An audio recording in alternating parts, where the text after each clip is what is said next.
Ladies and gentlemen, my name is Keith Andrew, and you're watching the KeithAndrewNetwork. It is episode 743. That's right, episode 743. I'm here with T.Y. Huffman. It's a real honor and privilege having you as a guest. Thank you for joining us. Hi. Hey, everyone. Now, for people who want to know what my talk show is about, whole point of my talk show is to show people that even with having a learning disability, I can still amount to something. And at the same time, I'm able to turn myself into an example for people out there dealing with any types of learning disabilities and disabilities to never give up and prove people wrong. Prove to them that labels do not dictate who you are and who you want to be. Is to prove to them and can stem out to something. So hashtag break the labels. That being said, have 27 minutes of your time. Say anything you want, talk about anything you want, supporting a good cause, making a new friend out of it, and let's have some fun with it. Awesome. So the first question I want to ask you is tell our audience a little bit about your background and how you came to do what you do now. Well, I live in Kentucky and I started off, I went there. We have this place called the Art Center, which has like theater and crafts and arts and pottery and all this where you can go do things. And I had a pretty good singing voice, I thought. So I auditioned for Aladdin, which was like a kid's show. I think probably like 10, 11 at the time, still in like fifth grade elementary school. And so I kind of wanted to try it out because sports weren't my thing. I didn't like crafts very much. So I just decided I would try out some acting. And I ended up getting a good part. I got like the understudy for Aladdin and I got Iago the bird. And I really enjoyed it. It was a super fun experience and I fell in love immediately. And then I kept on doing more shows there and I kept like getting lead parts and meeting new friends and I loved the directors. And as it went on, I started working on my professional acting ability. And then I got an audition request for A Christmas Story. And I decided I would try it out. And this was my first big professional thing. I didn't really do any commercials at the time. So I started out, I auditioned, and then I got called back. And then after that, I went back and I auditioned once more, and then I got the part, and it was amazing. No, absolutely. Now, the next question I want to ask you is what makes you different from your competition? Say you are going to enact a role on TV or commercial, any auditions that you go for. How do you make yourself different from the competition? Well, I really enjoy it, and I think that it's just something I really love. It's something I really do enjoy. And I mean, if you really do enjoy it, then you should keep on doing it. So, and I think it's just compassion and being passionate about what you do, which gives you the drive and the perseverance to keep on going as you go through your career. No, absolutely.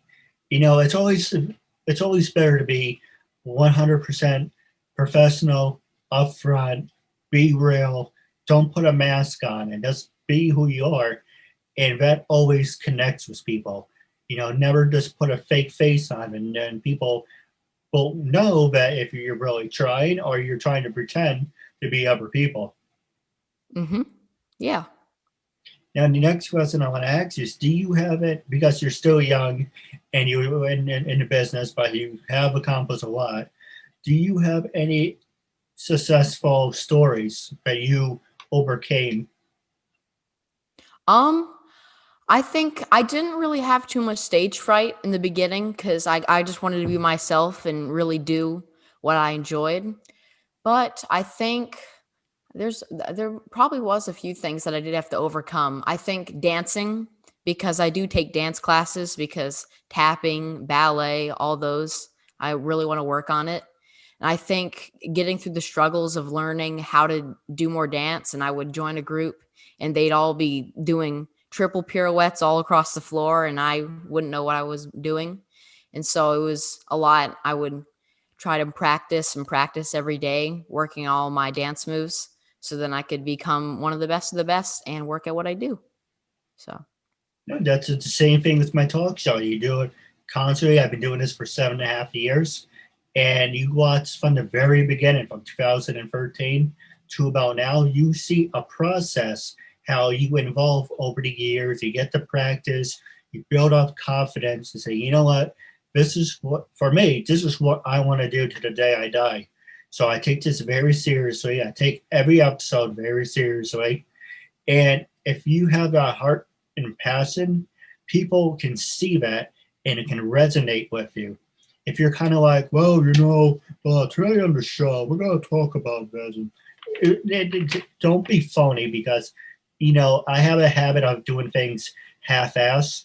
Like, oh, it's not what I want to do now, but I guess I can try it. All you're doing is wasting their time. You're wasting your time. But time is very valuable. It's think, what can I be doing right now? Even if you don't want to, I give you an example. I used to work in retail. Yes, you need the money, and that's not what you want to be doing for the rest of your life. But every opportunity that you come across in life, you give 110%.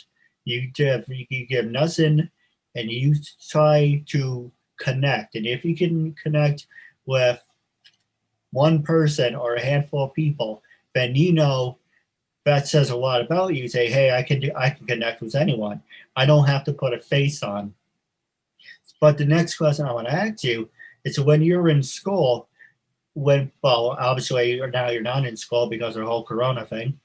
mhm. But when you were in school, when people walked up to you, did they think of you as this big famous Hollywood kid and you got like special treatment, or have you gave them the persona and the look of saying you're just like everyone else? Well, there is my family there, my grandparents, all those people, they like to treat me as some of a Hollywood star. But I think at school, I just like to stay like a normal kid. I don't really talk about it too much, and I'm just trying to get my schoolwork done, work at that. So if acting doesn't work out, I have a degree to fall back on if I can get one. But I mean, so like in When Christmas Story, it happened when school was still going on. So I had to like say to my teachers, I'd be gone for 3 months, and I would, we were like, oh, that's crazy, Ty. That's incredible. Like you're on a tour. And I was like, it's pretty cool. And so I think my teachers really congratulated me on that. And a lot of my friends, they do think of me as being a professional. They'll call me like Broadway Ty and everything. It's really fun. But I mean, there is something nice about staying normal and like being just a normal kid, because that's always really fun. So, No, absolutely. Don't be like one of those people who like Miley Cyrus, the kid from Home Alone, who had, like I said, it's PG 13. You can say whatever you want. It had be like one of those people who had their heads way up their ass and think they're better than everyone else. You're not better than everyone else. Remember this, and I bet your parents probably told you this too. Everyone starts at the same point. And when you climb that ladder, you're going to meet the same people going up as you meet coming back down. So it's always good, never burn any bridges.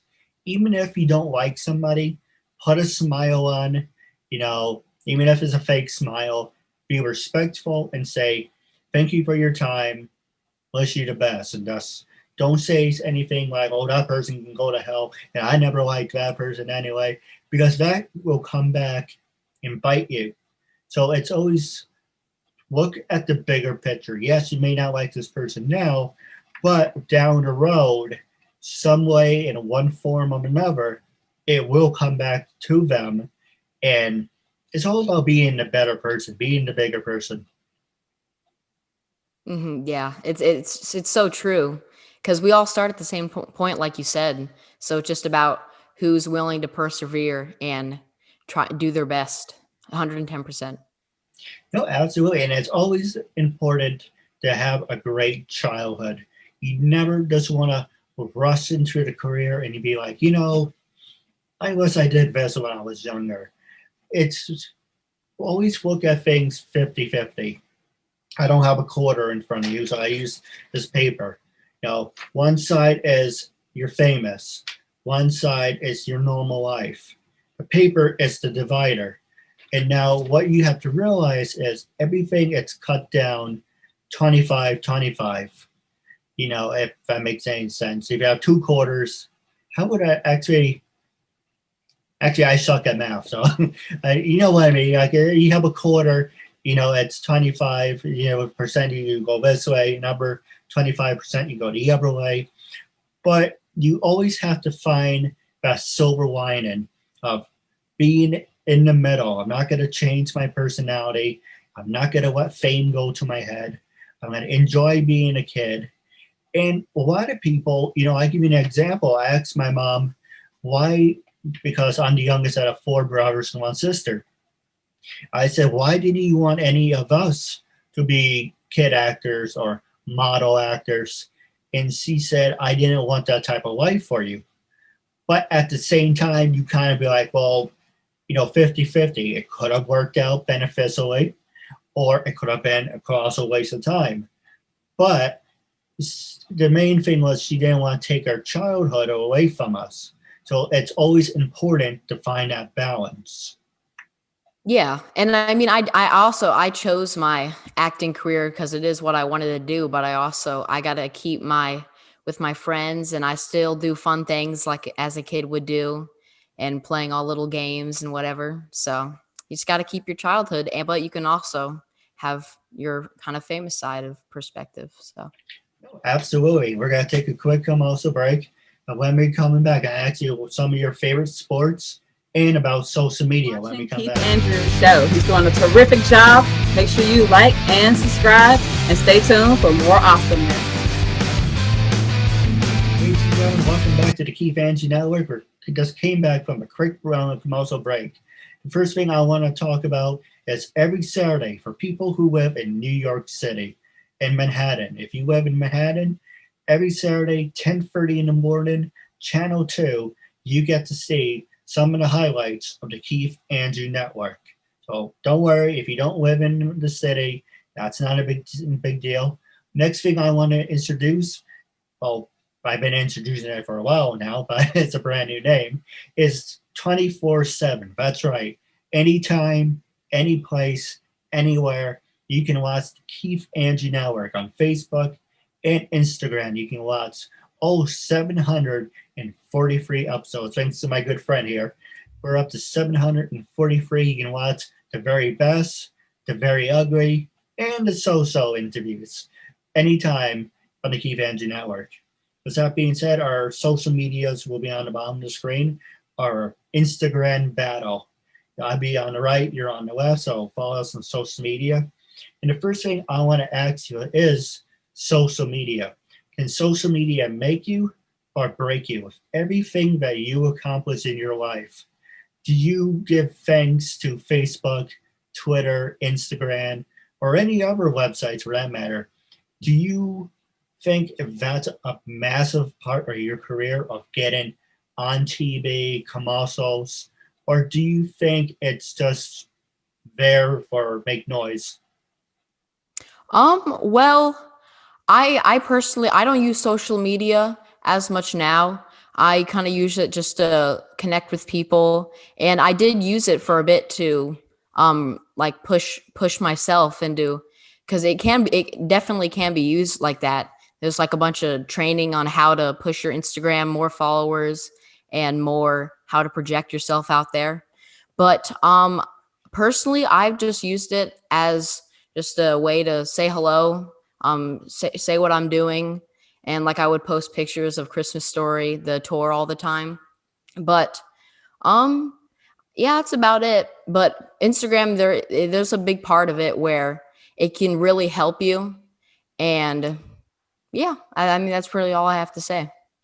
Well, let me ask you this. What was the very first social media website you ever used? And did you get your first opportunity from that site? Um I use Instagram. Instagram was the first. It was before I had an acting career. I would just use it just to connect with my friends. But as I started getting into professional acting, I would use it to post pictures of what I'm doing and what jobs is going on. And what was the question again? What was the very first social media website that you used to help you get your foot through the acting door and get your very first gig? Yeah, Instagram was the first thing, but yeah, it's pretty much Instagram. So, for an example, someone came across your Instagram, say, I like this kid. I want to give him an acting role. So, something along those lines, right? That hasn't happened to me very much. It probably could have happened and I just didn't know it, but I've never really been reached out. I mean, you reached out to me because you saw my Instagram and what I'd been doing. So I guess that would count as being reached out to, which was really good. No, absolutely. But how did you get your very first gig? If someone would follow in your footsteps, well, what was plan A for you? Like, what did you do? Well, I'm in this troupe at the Art Center, which I talked about, called the Oldham County Performance Troupe. And we do these little shows every year where we do dances and we perform. And I'm now a part of the Heyman Talent Agency, and they were scouting out looking for people to bring into their agency. And they scouted me out and asked if I wanted to join. And in the first year we were busy. Both my parents were working full-time jobs. So we didn't really have much of an opportunity to use it at this time. But then the next year I started doing homeschooling and I started to really focus on my acting career. So we decided to join in, and they would tell me about auditions going on. And that is how I got A Christmas Story, is they told me, hey, there's this Christmas Story tour up in New York that you can audition for. Would you like to? And would you be willing to get on a plane and go to New York? We were like, let's do it. I mean, we got nothing to lose. No, So, absolutely. And what were some of your favorite arenas that you performed at? I think one of my top favorites was New Orleans.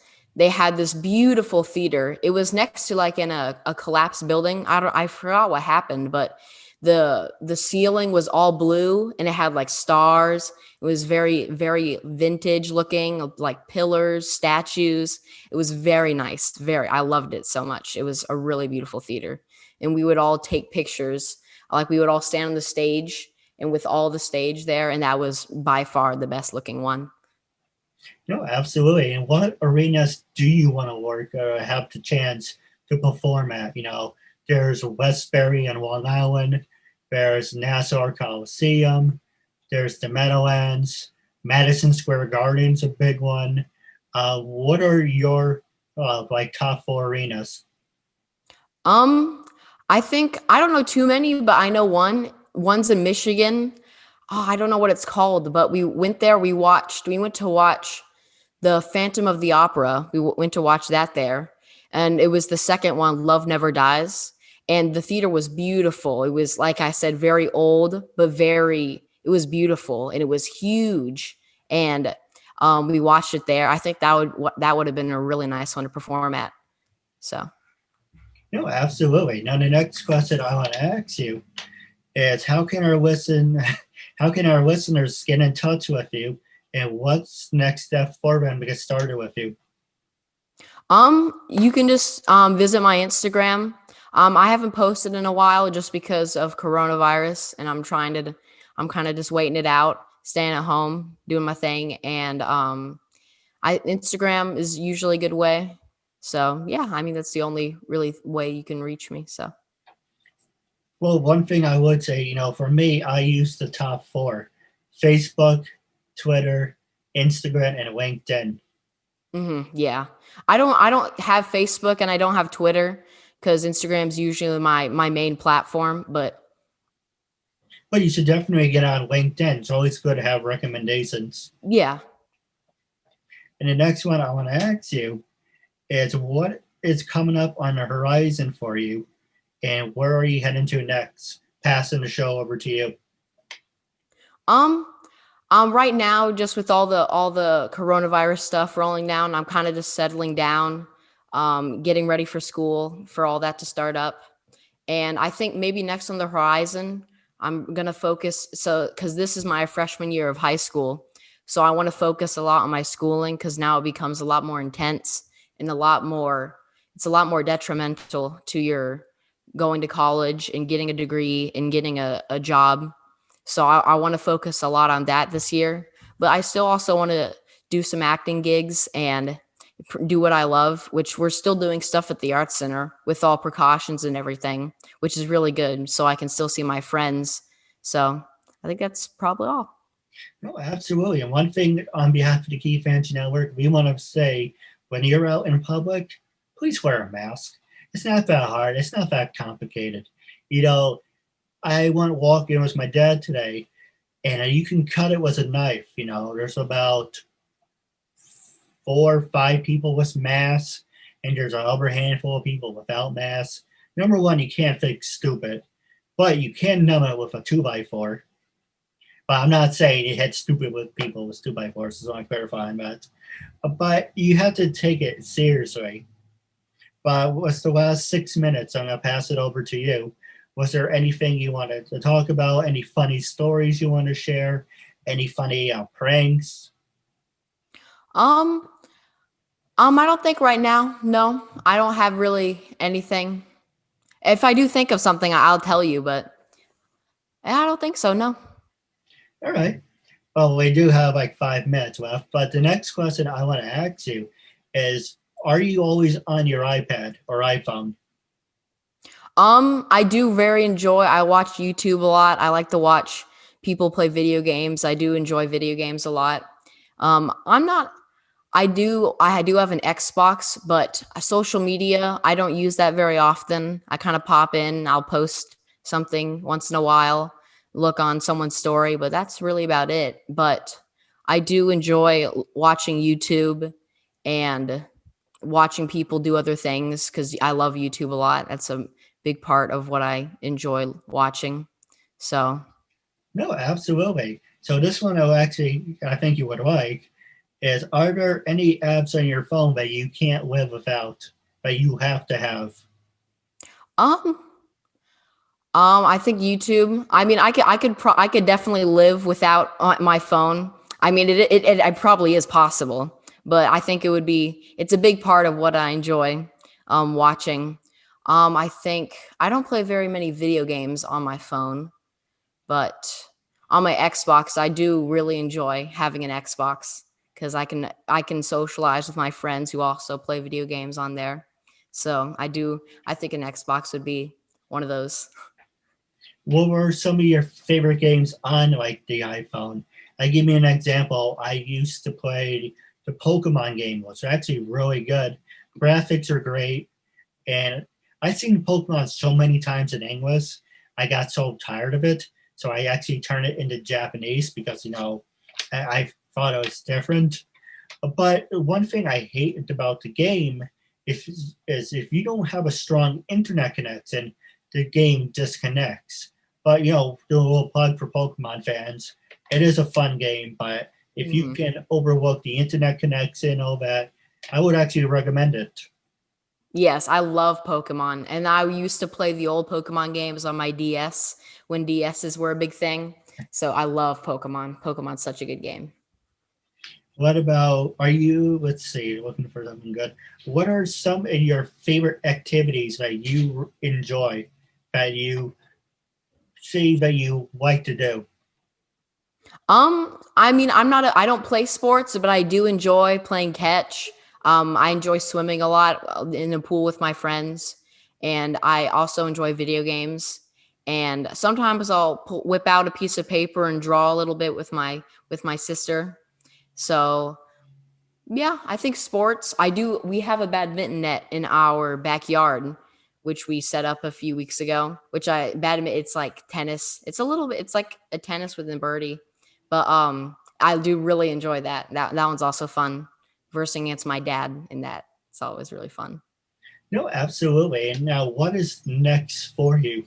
Do you just want to be just a fielder star? Do you want to branch out into being a professional on TV? Or it's always good to have a plan B. What do you want to major in?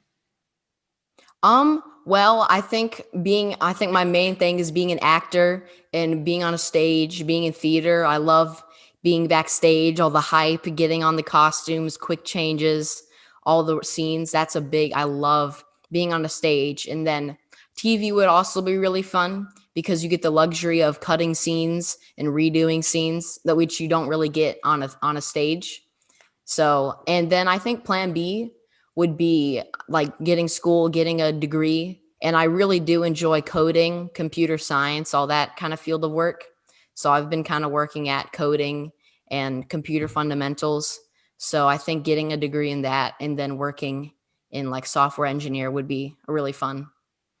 No, absolutely. Now it's funny, I have my PlayStation 3, and when I actually worked at North Face going back, can't believe it's been almost 15 years.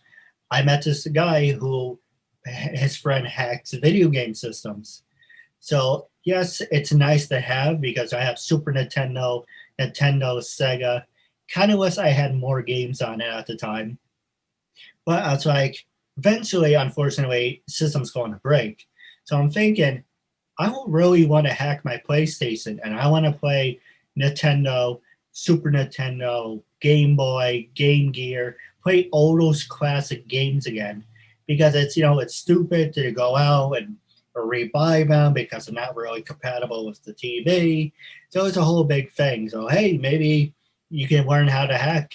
Not saying that's like something you should be proud of. Just saying if you're a video gamer and you really enjoy the classics, then something like that you will help pass the time. Yeah, yeah. I mean, you can definitely use hacking for really good things. So, like FBI, if you were working to solve a criminal case and like trying to find the person, that could be reused in really good ways. No, absolutely. Now, I do have a couple questions for you off the air, but the last one I want to ask you is when I first approached you to be a guest on my talk show, what was your honest first reaction? What made you say yes? And after being a guest, how do you feel now and would you recommend it to other people? I think my first reaction was wow. That I mean, I was like, I didn't think that my Instagram could really because I did follow you because I noticed one of my friends was on your show, and then a lot of people were following you, so I did, and then I mean, my first reaction was like, we can do. I mean, it seems simple enough. We can definitely do this, and I feel pretty good. I'm glad I'm on here, and I had got all the setup. No, absolutely. Now, wrapping up, it was a real honor and privilege having you as a guest, and I'm looking forward to part two down the road.